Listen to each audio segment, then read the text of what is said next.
Air merupakan aspek penting bagi semua bentuk kehidupan yang ada di bumi. Air menutupi hampir 71% permukaan bumi. Berdasarkan data World Wide Fund atau WWF, dari 100% sumber air yang tersedia di muka bumi, pada kenyataannya 97% terdiri dari air laut dan air payau yang tidak dapat diminum. Sekitar kurang dari 3% terdiri dari air tawar yang dipergunakan untuk sumber air manusia. Dikutip dari data UN Water PBB, tercatat bahwa 1 dari 3 manusia dinyatakan tidak bisa terpenuhi pasokan air minum dengan aman. Tak terkecuali di Indonesia. Indonesia merupakan negara yang memiliki kepadatan penduduk sangat tinggi. Dan juga merupakan negara yang seringkali mengalami masalah ketersediaan air bersih karena sebarannya yang tidak merata. Menurut Badan Statistik, pada tahun 2019, capaian ketersediaan air bersih di Indonesia mencapai 70%. Yang artinya hampir 80 juta penduduk di Indonesia belum memiliki akses air bersih yang layak. Akibatnya banyak penyakit yang ditimbulkan karena rendahnya akses terhadap air bersih.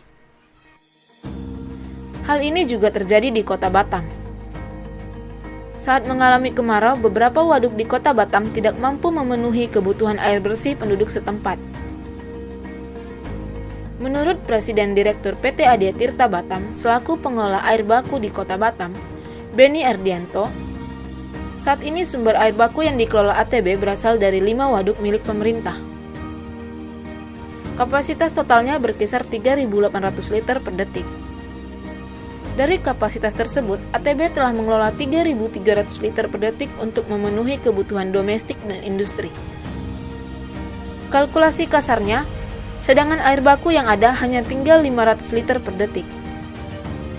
Sementara, di lain pihak pertumbuhan kebutuhan air bersih meningkat antara 150 hingga 200 liter per detik setiap tahunnya.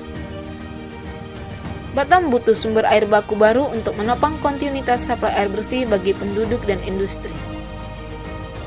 Untuk tetap memenuhi kebutuhan air dan menghindari risiko buruk yang kemungkinan terjadi, maka dibutuhkan satu inovasi dalam pengelolaan air. Maka dari itu, kami, mahasiswa Politeknik Negeri Batam, menawarkan sebuah solusi, yaitu High Material Filter. Hadir dengan teknologi tinggi yang dapat merecycle air limbah dan desalinasi air laut menjadi air bersih yang siap untuk diminum. Sebagai sarana mewujudkan Sustainable Goals 2030 dengan menitik beratkan pada poin nomor 6 yaitu akses air bersih dan sanitasi didukung dengan tujuan lainnya. High Material Filter digunakan untuk memberi solusi dari masalah ketersediaan air bersih. Alat ini memiliki beberapa proses pengolahan dan penyaringan sebelum menjadi air baku siap minum. Air hujan dan limbah cair rumah tangga maupun industri akan ditampung pada penampungan yang tersedia di setiap rumah. Kemudian dialirkan melalui pipa-pipa yang terkoneksi langsung ke penampungan alat HMF. Sebelum masuk ke storage penampungan, air limbah akan bercampur air laut, kemudian dialirkan melewati bar screen untuk menyaring benda-benda makro. Setelah melewati bar screen, air ditampung pada storage dan dialirkan ke dalam tabung yang diberikan Smart Purifier Water Powder, berbahan iron sulfate berupa ferriklorida dan klorin berupa kalsium hipoklorit atau kaporit. Ini merupakan proses coagulation, flocculation, dan disinfection. Smart Purifier Water Powder akan diaduk menggunakan baling-baling di dasar tabung, sehingga ferriklorida ini yang akan menarik kotoran-kotoran dalam air. Kemudian kalsium hipoklorit berfungsi sebagai disinfektan air. Selanjutnya masuk ke tahap clarifier. Air yang sudah disedimentasi dengan Smart Purifier Water Powder lalu dijernihkan kembali. Kemudian, air yang jernih akan dialirkan ke proses penyaringan dengan nanofilter. Sedangkan lumpur sisa ampasnya akan masuk ke sludge dan akan dibuang dengan mobil tinja. Kemudian air masuk ke sensor ultrasonik untuk mengontrol parameter fisika, kimia, dan biologi untuk mengetahui nilai COD, BOD, TSS, pH, dan kekeruhan. Lalu dipompa masuk ke nanofilter, yaitu menyaring garam, partikel kecil, dan sebagian zat yang terlarut dengan nanomembran, yang kemudian diserap oleh nanoadsorbent, sehingga hanya molekul air bersih yang melewati proses ini. Setelah melewati nanofilter, air limbah dan air laut sudah bisa digunakan sebagai air baku dan didistribusikan untuk keperluan industri. Namun untuk keperluan rumah tangga dan siap minum, air harus melewati beberapa tahapan lagi. Selanjutnya adalah proses aeration. Pada proses ini akan terjadi penguraian zat-zat organik.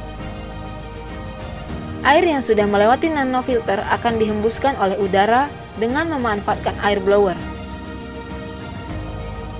sehingga menyebabkan mikroorganisme aerob yang terdapat pada air limbah dan akan menguraikan zat organik. Air yang sudah melewati tahap penyaringan masuk ke proses ozonisasi sebagai pembunuh kuman, bakteri, serta virus-virus yang kemungkinan masih ada di dalam air. Air masuk ke primary, tempat penampungan air yang disinari sinar ultraviolet untuk tetap menjaga kualitas air selama di penampungan.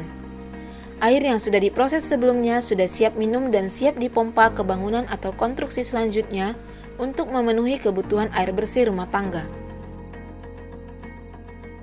Selain konsep pemurnian air, Kota Batam juga perlu menerapkan konsep pengelolaan air yang berkelanjutan, sehingga digagaslah konsep Integrated Management System untuk memenuhi kebutuhan air yang akan datang.